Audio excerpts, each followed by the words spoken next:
Beautiful, exciting, and of course, a very, very hopeful Monday. It is today, the last day of November, the 30th of November 2020. For those who are already looking forward to December, like I started looking forward to December since Corona came. I just wanted some break. I just wanted some rest, And then finally, Christmas is knocking on the door. So somebody like me, I'm so excited right now. Like I can almost be jumping right now because December is finally going to be here tomorrow. My name is Tomi Siojo, and this is the Bumper Breakfast. Of course, we served you with the top stories in the papers this morning, giving you the opportunity to read the stories by yourself. And of course, I'm usually not alone on a Monday morning.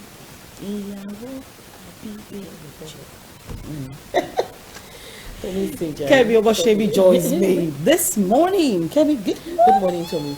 How are you doing? I'm fine. I'm good. I'm doing well. This eyebrow no be for here, you both no be small thing.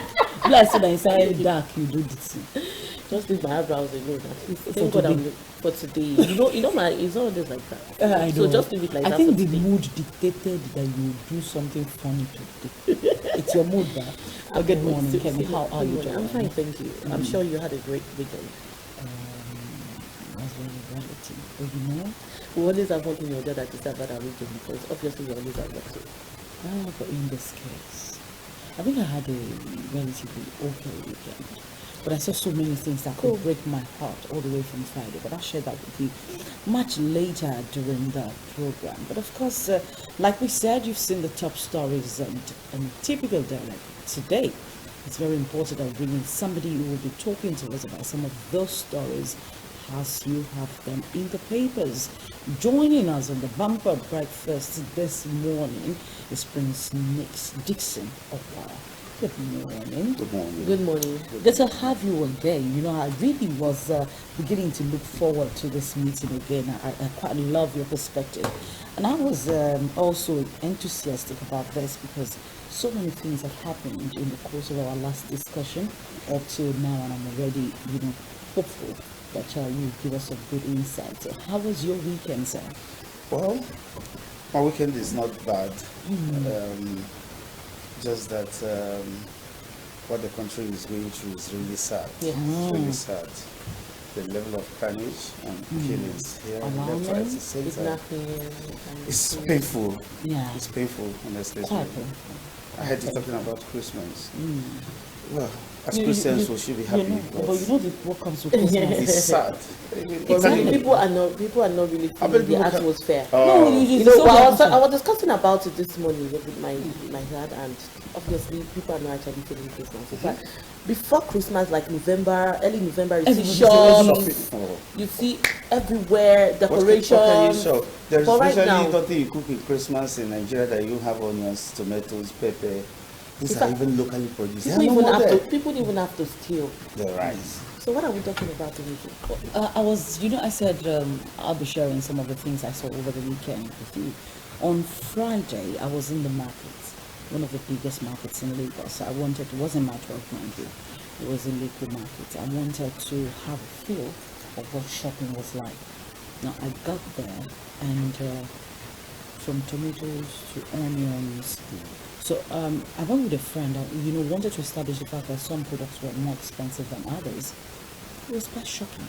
Beans was like 400 naira more expensive.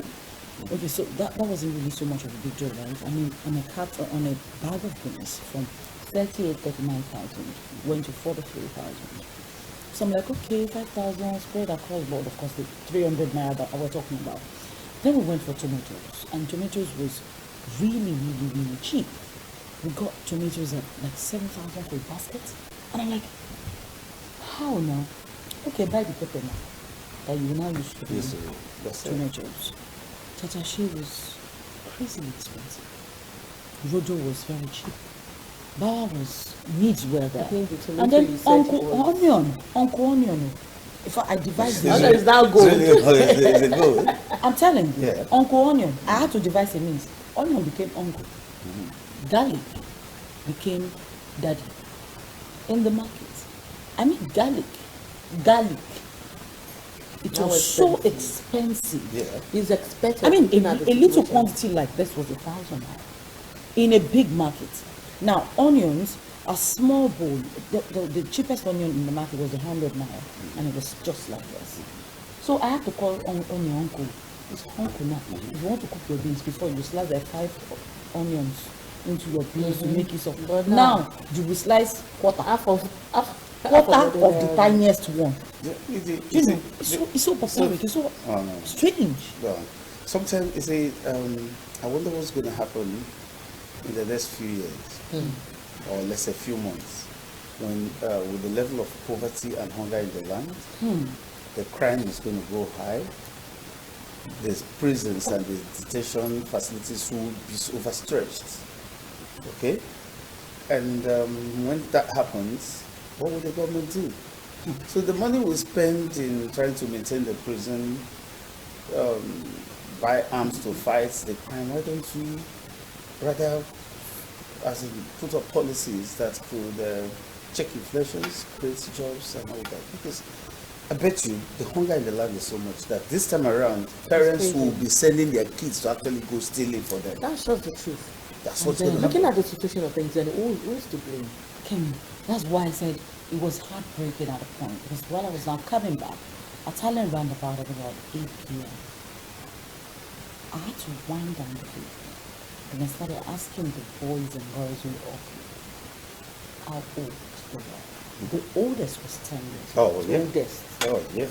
And then the shopping part already selling wine. How much will one not get to at the end of the day? At the end of the day. I had to ask. 200 naira, I calculated everything on top of that tree, wasn't more than 2,000. I was just thinking to myself, was just one. The country, small child. The country that's supposed to be in school. In school. At 8 p.m., when we talk about them being introduced to crime early, we're talking about kidnapping being on the rise. We're talking about so many more miscreants on the road, hoodlums. How will they not mix with the already bad boys on the street when at 8 p.m. their mothers have sent them out to go fight for the family? You know what we're having here is that the country has failed to take care of their citizens. So the criminals are not taking care of them to join them the other way around. So you find out that every blessed day you have more people going into crime because of this. So many whole of factors responsible for that, but it boils down to the government.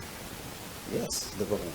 Have you not seen when you go to that Mile 12 after the market days or something and see wastages? Yes. Those onions and tomatoes you're talking about. Yes. These traders have no means of preserving those stuff. If you go to the farms itself, you find out that most of them are producing. They can't even imagine 100 and something, maybe 40, 50 something people killed in Borno farmland. On the papers. So how do you expect people to go to farm? When rice, they're not even rice farmers alone. They were actually laborers in the farm. Now, you now look at that. Nobody wants to go to the farm any longer. Some can't even go to harvest. Do you know there are some states that the farmers kind of pay some people before they could access their products? Their farm? Yes, in their own farm, in the same country.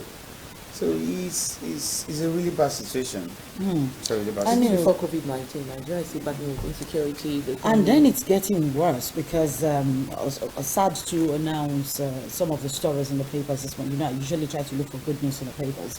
This picture on the front page of the papers this morning, very heartbreaking. I actually had to shed a tear yesterday when I was looking at the number of families. I know we're talking about insurgency in the Northeast that has rendered so many children fatherless, so many wives husbandless, and so many people are in the IDP camps fighting for daily survival. And then somebody comes from nowhere and then decides to kill hundreds of people, slaughter them like a goat or chicken. And then we're doing a mass burial. This for me is national. We should declare it national day of mourning. We should. How many do you want to mourn? While it's happening like that in Burundi, just because of this one is so much that there are some other At ones. the same In time. Nasarawa, there are some other ones in the area. The killings all over. I mean, the Sultan of Sokoto was saying yesterday that last week that the most dangerous place to live in Nigeria right now is the north. In the north. To the north. He actually did say, he came out saying that. you know, he said people actually keep their ransom in their houses before they sleep at night. But they started speaking late. Oh yeah, because you know one thing, they started like a little spark of fire that burst into a mighty flame, and it's getting out of hand. You see, the problem we have here is we have my thief, your thief, your criminal, my criminal, all right? Until the citizens dream and think nationality instead of tribalism, Nigeria will not move anywhere. I don't know if you understand me. A Nigerian citizen should be able to say, I'm a Nigerian citizen. He should be able to love the nation. Are you understanding me? Yes, I am. Then, not loving Yoruba, or Loving the Igbo, nation. Love the or nation. love the nation. Irrespective of the ethnicity. That is why I said the primary cause of what we're having today is because some people have refused to allow us to have a constitution that can work in Nigeria. So why would you this think having all of that would solve some of the problems? Because ones we have not been I'd implemented like to correctly. take this story. Angus Perez, the United Nations says 110 Borno farmers were killed. Several still missing as the government leads the burial of 43 Borno farmers, which was the popular figure, 43. Another one said 54. Boko Haram still operating strongly in many parts of the state. Governor Babagana Zulum, Professor Babagana Zulum, has been saying that for a very long time. I mean, he has tried going to Baghdad for like multiple times, and each time he goes to Baghdad, there's always an attack. Rise up and protect yourselves against attack, CNG tells the Northerners. Now, with all of this, Ugu, hoodlum, snatch, soldiers gone, hold customs hostage, you know, drunken cop detained, faces disciplinary action, psychological evaluation. There are too many stories that has to do with insecurity. Like in the papers, you're saying that, you know, putting together a constitution would resolve this? Obviously, yes. Let me tell you something. You talk about hatred, Yes. division. Yes. The constitution is a compendium of division. Yes, a constitution that talks about quota. I said it last time. A constitution that talks about federal character. What do you call federal character? You want to bring a balance, kind of. I understand that, but you are not promoting a merit system because a particular tribe is not represented in the executive. Therefore, you must bring somebody who is a square peg in a round hole to occupy and represent this Just people. because you want to create that ethnic balance. ethnic balance, okay? Then you have a system whereby a certain people are managing some securities for foreign countries and they're Nigerians, and they're doing excellently well. Okay, but in your own fatherland, these people are not qualified because they are from a certain region. So why wouldn't that breed hatred? That's the anger you see. You have the other way. When you find out, just like the constitution was not even made to work in the first place, have you seen any senator or House of Assembly member that was recalled? You can't recall them. True. Because the law was made in a way that it cannot function. It's it's there to protect open them. and shut. Yes, it cannot. When they tell you the conditions of recall, you need to third majority, and all of them have to go through the INEC confirmation and signature verification and the rest of it. At the end of the day, you have more of media propaganda than actual recall. crucifixion. Do you understand? So you just find out that a lot of things are wrong until you create that system that every Nigerian. But we've had so many now constitutional looking at- reviews. Okay, now looking at the era of this insecurity, so you are saying that it's the system that is wrong, Yes. the system. Yes. Look, let me tell you something. If you have a state police, for instance, you can't bring somebody from, let's say, Ogun State to go to Borno State and be able to police them well. It's not possible. Because it's not competent. It's not competent. And you are talking about a police that the man in charge of Borno State, his powers are limited. Even some instructions can come from somebody from nowhere, For crying out loud, over the years, we have seen the same people use these thugs during the election system. And there is no punitive measure against this electoral violence. These are the part of the system we're talking about. So if you bring up a system that is very functional, that checkmates all these ills at the embryonic stage, I think we will not be having what we're having today. But we'll have a people, the strata of the social class, that naturally thrive in violence. They thrive in violence. When there's election, they'll send some boys to go and burn the ballots. Then the next time, from the same system, a result is declared. I don't know if you understand what I get you. I get you. But do you think like something like Amotekun will work in Nigeria? Looking at, I think it's due to the insecurity that they actually brought up. Did you not see what happened? Did you not see the success they recorded this period? Yes, I actually. The chief of staff to one of the governors, the wife was kidnapped. The Amotekun rescued her. Yes. They know the terrain. They know the system. Look at the church, Wike's father's church that was burnt. It was the resident architectural security architecture that arrested the boys and handed over to police. So this is should tell you, but because somebody wants to stay somewhere and call the shots across all the states, you don't scare people die because of that. For us. I mean, there are federal police officers in developed economies as well. There are federal police officers. You have federal police. You have the state. You have the local county police. So what stops somebody from controlling the federal police, and then let us have the state police that would be controlled by the state governor, and then let's have the county police that would be controlled by the sheriff or something like the local government. Well, we're talking about the same thing, because when you talk about state or regional police, you're still talking about restructuring the country. Yeah. We're talking about a constitutional Which issue. comes back to the topic of restructuring. Yes, we're talking about restructuring. Every governor should be able to develop according to his own potentials. I don't know why that will actually prove difficult if it's going to help the nation, because when we are talking about the era I've been restructuring for so long, for so years, long a time, but nothing has been done. I wonder why our government is actually finding it difficult to implement. I tell you, when not for maybe selfish interest or whatever. That's what I'm saying. When you listen to those calling for restructuring in this country, it's like a particular region, right? A particular region are interested in restructuring. One particular region, let's say we have the 6 regions in Nigeria, right? Out of these 6 regions, I think it's only maybe 1 or 2 that calling for they're not interested. Okay. Yes, they're not interested in restructuring. The rest are. So, I mean, if we can, because if we talk about restructuring, I'm looking at our problems. Rising insecurity, one problem. Rising inflation. Another problem. Health. Let's not. The problem is in fact, there's a lot of problems in the country. But it's the same thing that is creating all.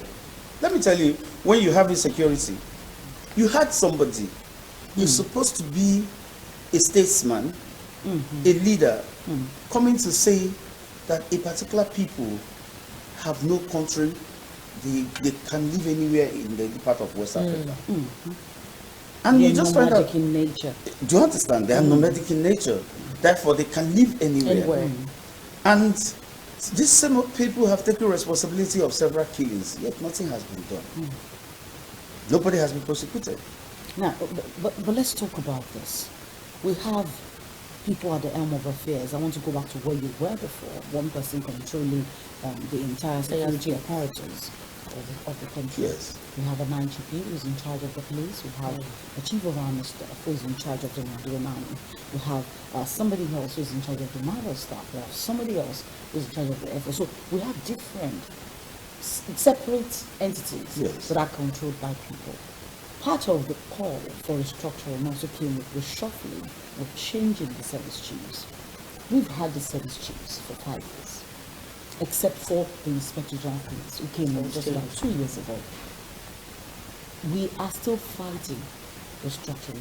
Now, the latest news, fighting insecurity, the latest news now is that even the House of Rep is calling that they need to do more. But Abdullah did call that the army needs to do more to tackle insecurity. Yet, some of the jets that were ordered for have not arrived. The news last week was also that as the jets are planning to come, the runway where they will be operating is not functional yet. Our runway cannot take the jets that will spend billions of naira to order for. So we may end up losing the money. I don't get how that works. So jets are not rolling. You see, one thing you ask yourself is... And we're not changing service charge. One thing I want you to get there is, right from the successive governments, we have always been fed this hope. We're buying this, we're importing this, we're bringing this. The other time they said they need a night helicopter that can attack helicopter that can operate in the night and night visibility. All sorts of technical jargons have been said here. That's not the problem. Really? No, that's not the problem. You think we have the tools to fight this war battle? It's not about the tools. Who are the Boko Haram? If there's no country that will survive when the citizens take up an arm against him. No country will survive it, no matter your kind of equipment. That is the gospel truth. These people, when the army are being ambushed, which means they actually know the terrain. That's it. It's the same system, same people. Okay, you absorb these same people, you think they are repented, into the same system to work with the same people who are fighting them. So it is not about, before the Inspector General of Police, this present one came, the same story was there. Health ruled. Before the last one, health ruled. There were people being given consequences for their actions and inactions in certain acts. During the United Nations building bomb blast, the what do you call this young man that was arrested over the Abuja bomb blast? There were police commissioners, there were senior officers who were fired to up to a DSS. Does it stop it? You change it from one system. There is no way the IG will be a magician. There's no way. We're talking about porous borders. We're talking about lack of data system of the citizens. We're talking about so much imbalance in the modern system. We're talking about being proactive, preventive measures, proactive approach in crime fighting. We're not talking about just active approach. How many guns will you, how many people are you going to shoot? Who are Nigerians? Where are they coming from? Where is our borders? Why are they so porous? While the Lagos borders and the rest of the states were shut down as directed, a serving senator, a legislator in Nigeria, came out to tell you openly that some areas remained as free, open as. So that's where the problem lies. Certain people have refused to be part of the Nigerian law. Which means, does that now mean that the constitution is not working? It's not working. Or that we have created a system that works for only the poor or some people? It's not even working for, it's working for the rich. Yes. The constitution of Nigeria was not made for you and I. It was made for certain people to retain power.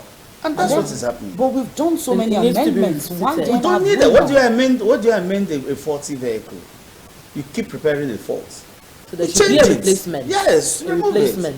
When you see the problem we have here, until we have that same approach as in Nigeria, that is the mentality, we won't go anywhere. You as a person, even the president today wants to fix his car. He wants to go for the best mechanic. He wouldn't even mind if it's Togo. Some of us, our tailors, our designers are the nuts. We go for the best tailor because it's a personal clothes. Then when we want to fix Nigeria, you look for a tribal sentiment. And this one, let's get somebody from Kaduna. Let's get somebody from... that's what we do. In fact, when we own companies and we want to employ, we look for the best. So until we apply the same method, methodology. So it is not about satisfying the need to have a tribe. That's it. For the position. That's it. But then it all comes back to the fact that people would say that some tribes were sidelined some people were they have not been involved in nation building. In the nation building. Just like that's what it has been. How then do we not bring a solution to this? The solution to this is, like I said the last time, is to run a merit-based society. Bring a new constitution for Nigeria. Restructure the system. If you were going to lay down 10 rules and say this is and this are, we've identified issues. This and this are the steps that needs to be taken. They start with the National Assembly. Of course, we did say that's why we have elected officials who are in charge of the Constitution. They're supposed to do something. And I remember we had the Constitution review, whatever. It's not about review. Look at the last time, like what I'm telling you, that some people are resisting change in Nigeria. And those who make peaceful resolution impossible will obviously get what we are getting today. Violent resolutions. People are trying to resolve issues violently because that it has not been addressed. Even though there are some selfish. Yes, some selfish interests. Like a man that wakes up tomorrow. I had the leader of the Boko Haram saying he is fighting for Allah. And he wake up the next morning and kill 180 people. I say you're fighting for Allah. But the Allah or the God I know is a God that can fight for himself. Definitely. He doesn't need you to fight for him. No, so these are wrong doctrines. I mean, if we look at the history of what has happened in the past and you read stories, he doesn't need you anybody see to that fight. God doesn't need anybody to fight for him. That's it. So, but the problem there is there was constitutional conference during the days of Abacha, meaning that we have identified that there is a problem. Before we came to this democracy, Yes. the current Yes, there was a constitutional conference. The outcome of that conference was not even made use of for any reason. Then the Jonathan Confer document, why did we drop it? Even if we feel the whole part is not in enough, why don't we look into some things in it? There are a lot of things, because these are where the people come together to say, this is how we can live together. Okay? Now, in that circumstance, what stops even this present regime looking into that again? For crying out loud, if you give me, look at what's happening today. If you go to my 2, for instance, you see 1 million Okada everywhere. And these people move like, if you just, before you think of even a little accident, even when they are at faults, they gather you and burn you down. That's what Lagos has turned to be. Now they are revolting against even the police and the tax force. Ask yourself, where are these people from? Who are they? How did they get into the country? Wow. They are not Nigerians. Really? Go and interview 80% of those bikers. They don't speak outside, they don't speak Yoruba, they don't speak Igbo. So they're not even part of us. They're not even part of us. So how did they get here? So Yeah, I porous can remember. borders, or comes back to porous Borders. So, but when you give every region charge of their region, they now say, who comes to me? If you like them, keep them. I don't know if you understand what I I'm do. saying. So these are the reasons why people are not comfortable with. I can remember when Lagos actually banned Okada and everything. One of the things that was pointed out was the fact that most of these bike men Are not even Nigerians. They're not. They're not.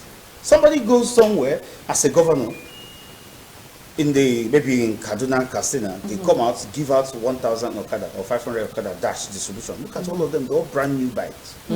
The next minute, the whole people will pack those Okada in a trailer. Lagos. True.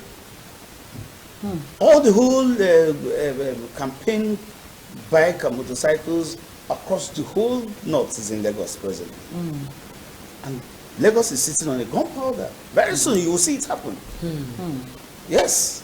That insecurity we are seeing, like I remember in those days in this country, if anybody tells you that any Nigerian can go and be a suicide bomber, we will not believe. Because we're too hopeful. We love Yes. life. We love life. We So how are can it can 5G happen? people. But now, But the it's reverse there. is the case. So somebody can say, no, Lagos can. It's not true. Never That finished. when you see insecurity wake up. breeding, when you see insecurity breeding, We need to wake you need to up. wake up. Have you seen where a bike and a vehicle had a minor crash? You see the force? You see the attack on the person? You can't even stop them. You can't. So this is a problem. I think we should tell ourselves the truth. It's high time we sit back and talk about how to stay in this project called Nigeria. Nigeria. We have to. And speak the same Language. Look at things from the same perspective and Yes, put up and- a solution that works for all parties. So that all citizens can be proud of their nation and not their tribe. Above all. And not, oh man, that's just a really good Yes. strike. Proud of their nation and not their tribe. We are Because one. we look back and we look at our tribes, and I'm asking you, what are you really proud about? Does it make sense? It doesn't. What are you really proud about? Do you have a predator? That's why or I something? said, if you look at Nigeria, everybody has his own thief. Yeah, That he doesn't condemn. It's my own thief. What about his own thief? He has not been imprisoned. You are looking at my own thief. My own chief. This is my own criminal. All right. If when they are looting the money, they Yeah. loot it across all tribes at that level. All right. Then when they want to suffer and go to jail or consequences of their actions, the next they say, I'm being persecuted because I'm an Igbo. I'm being persecuted because I'm a Yoruba. And they certainly, unfortunately, see the Yorubas or the Igbos now saying, no, leave that one now, it's my own thief. What about your own thief? A thief is a thief. Whether it is no your matter thief, the tribe. Even I don't like them My thief.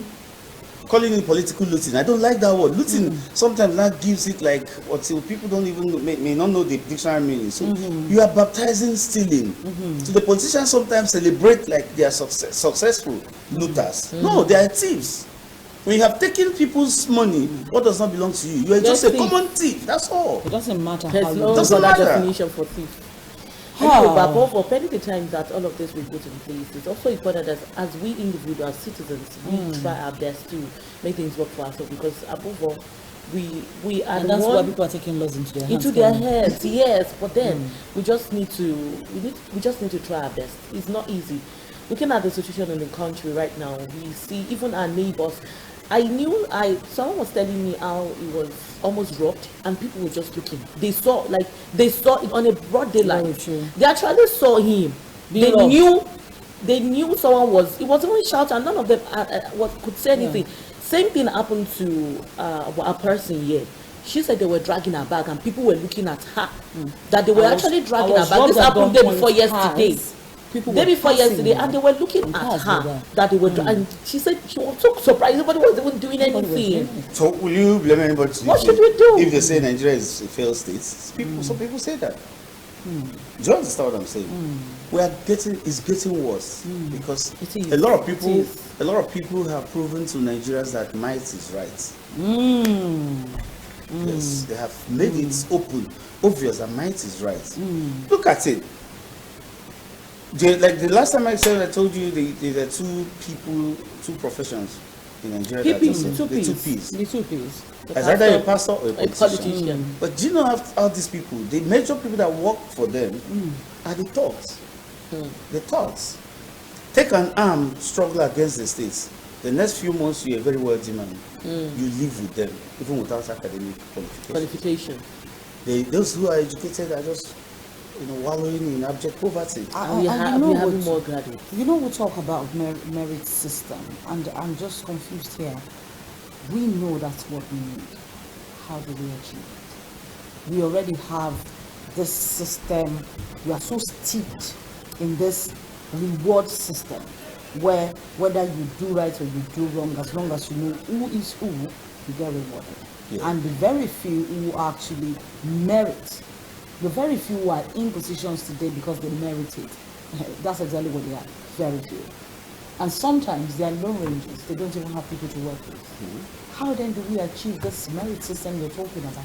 You see, it's a simple thing that Where do we start from? if we first of all expunge federal character quota system, because look at what happened.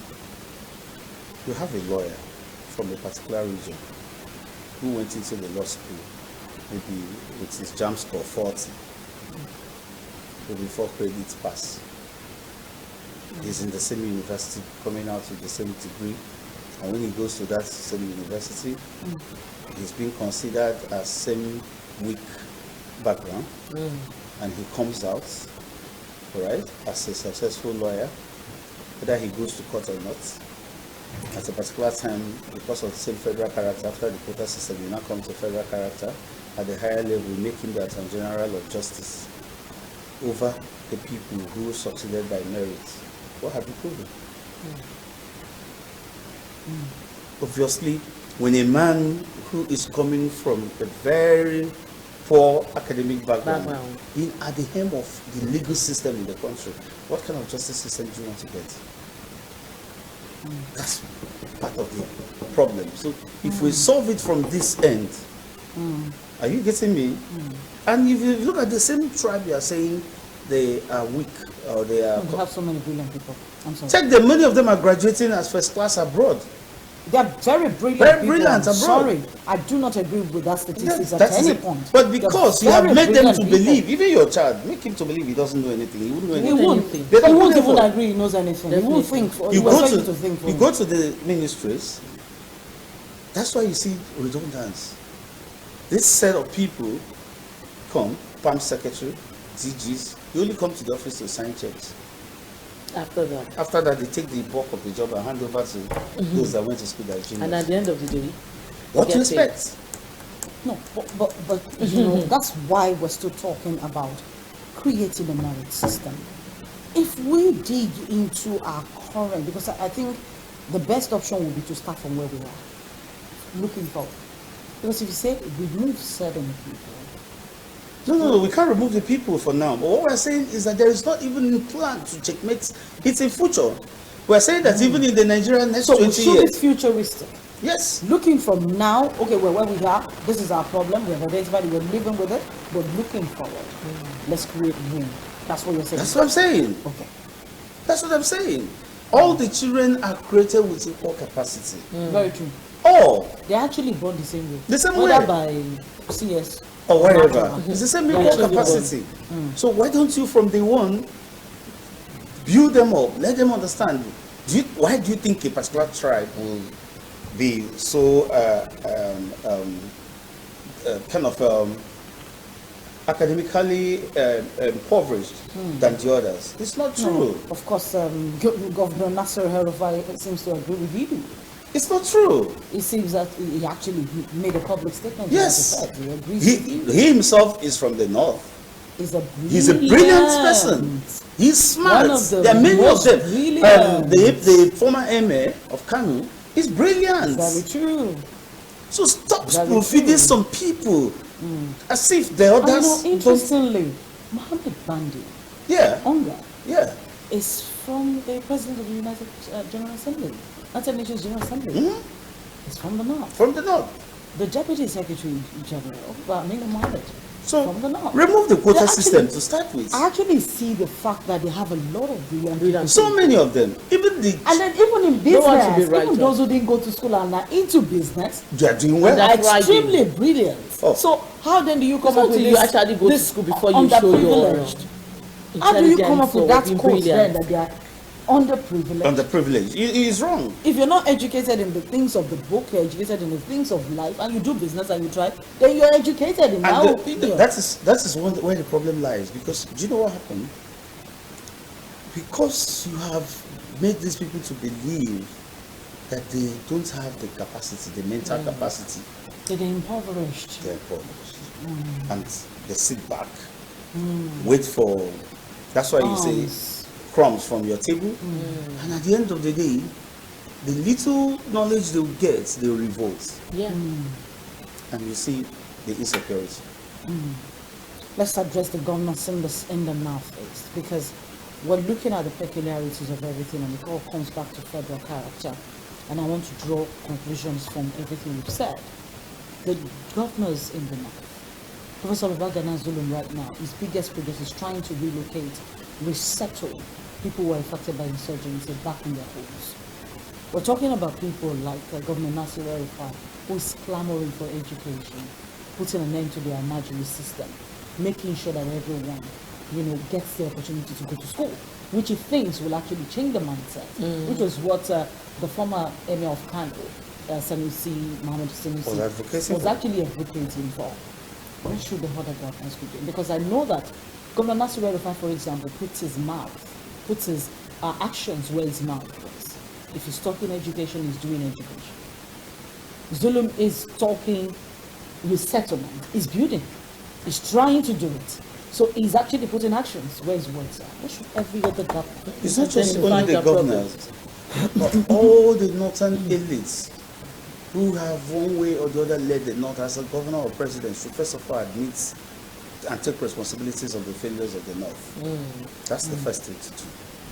And the second part of it now will be joining hands to make sure that across all the states of the North, all of them have a very strong education policies. Do you understand me? Yes. Because no matter what Governor El-Rufai is doing, the North is interconnected. Yes, very true.